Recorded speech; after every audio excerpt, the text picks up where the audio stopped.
This is Optimal Health Daily, episode 1175, Strength Training at Home by Eric Leija of ericleija.com. And I'm Dr. Neil, your host and narrator.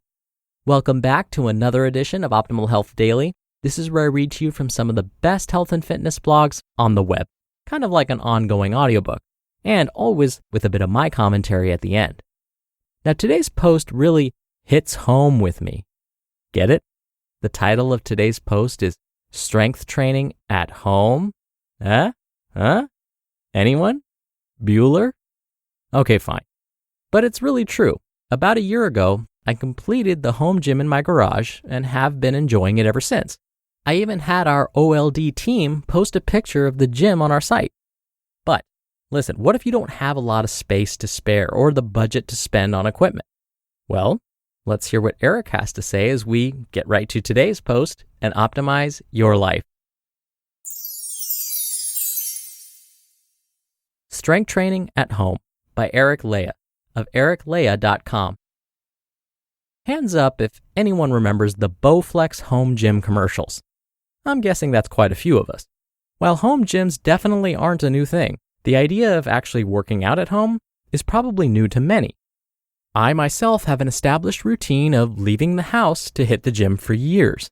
But due to the limitations of the pandemic, I have discovered, surprisingly, a new appreciation for having a home training space. However, before I started and became comfortable with working out at home, I had the obvious question: how do I structure this? Here, I'm going to share some tips I and others have discovered about structuring a strength training area at home. Strength Training at Home 101. The space. The top barriers to working out at home that trip most people up in the beginning are twofold: space and equipment. Ideally, we'd all have an extra empty room just waiting around to be transformed into a home gym. But as we know, the ideal isn't always the current reality. So what do you do with limited space to train? First things first, see if you can find an area with easily movable furniture. This will give you the most flexibility in terms of equipment. Side note, try to find a closet or other area that can hold several pieces so that they're out of the way when not in use. Second thing second, move all damageable valuables, trust me. Third, if you're planning on integrating planks or other ground exercises, which you should be, invest in a yoga mat or other large mat to ease the strain on your elbows and your back. Fourth, add a mirror to the room if possible. Even if you invest in a more affordable standing mirror strictly for your workouts, it will help you make sure your form is on point at all times. It can also give you that in the gym feeling, since most gyms are lined with mirrors. Equipment. The best investment you can make equipment-wise are pieces that have multi-usage ability. In other words, pieces that can be used for more than one movement. This is where versatile pieces of equipment like kettlebells shine. Yeah, I'm a little bit biased, but to be fair, I'm biased because of the versatility of kettlebells. They allow you to basically perform a full body workout anywhere. Not to mention, they're compact while also carrying heavy weight, allowing them to also be stored easily. If I had to pick just one piece of equipment, I'd choose kettlebells, but you can also grab heavy dumbbells.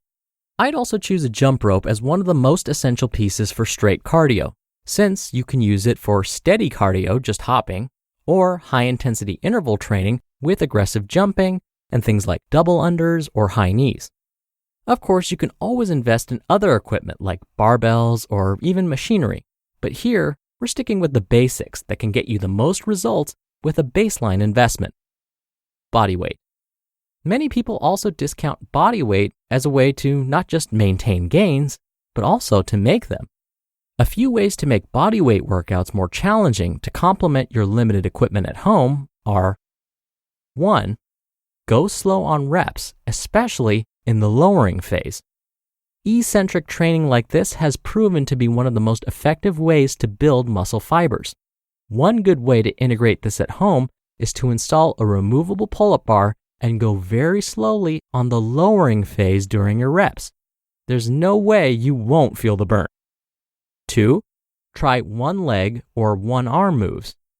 For example, try one-legged squats or one-arm push-ups to increase weight on specific appendages.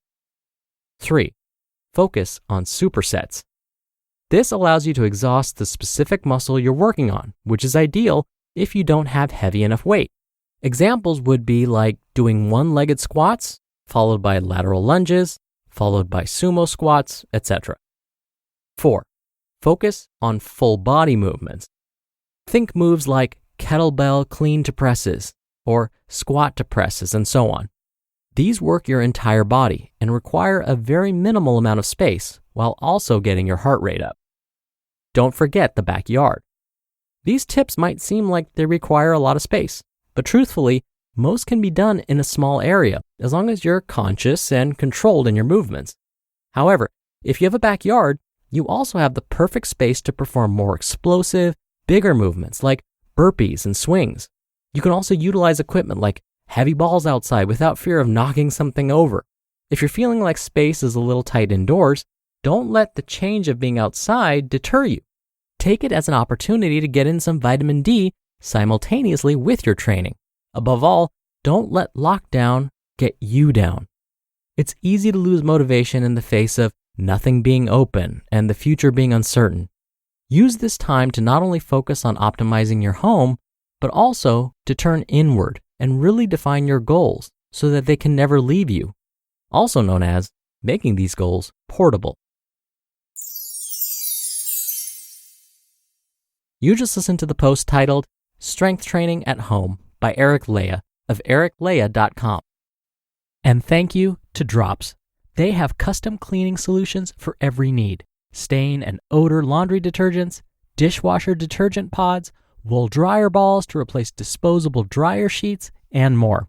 Their laundry detergent pods kept my fabrics smelling fresh when I used them and even removed tough stains. Super easy and convenient to use, no measuring and no mess. We're doing more cleaning than ever before, but it's hard to find eco-friendly cleaning products that actually work. Check out Drops, the laundry and dishwasher detergent pods that everyone is talking about. With over 10,000 five-star reviews, you'll see in no time how great their products are.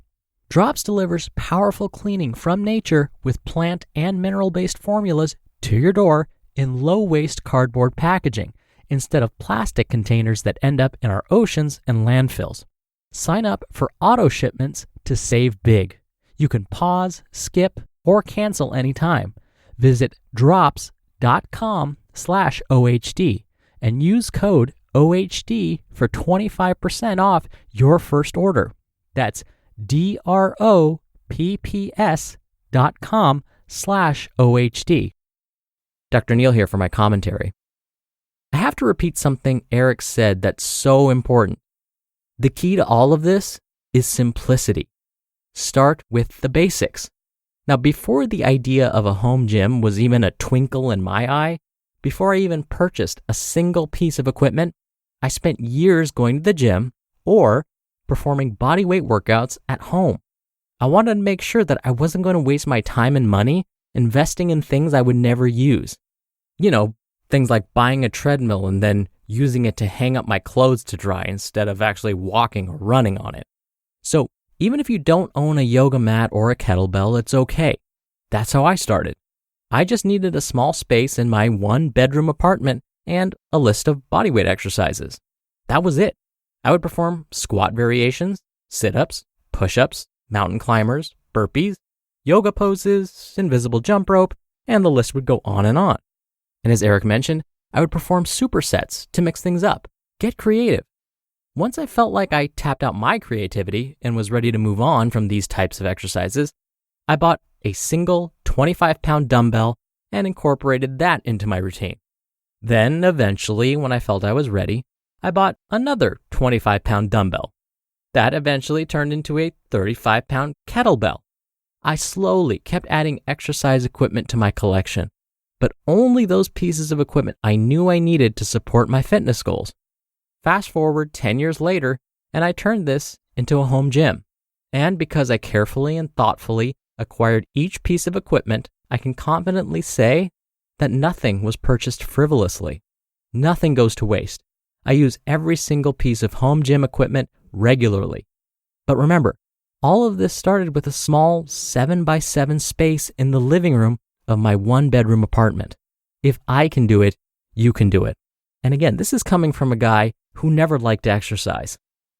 All right, that'll do it for the Thursday episode. I hope you have a great rest of your day. I'll be back here tomorrow for the Friday Q&A and where your optimal life awaits.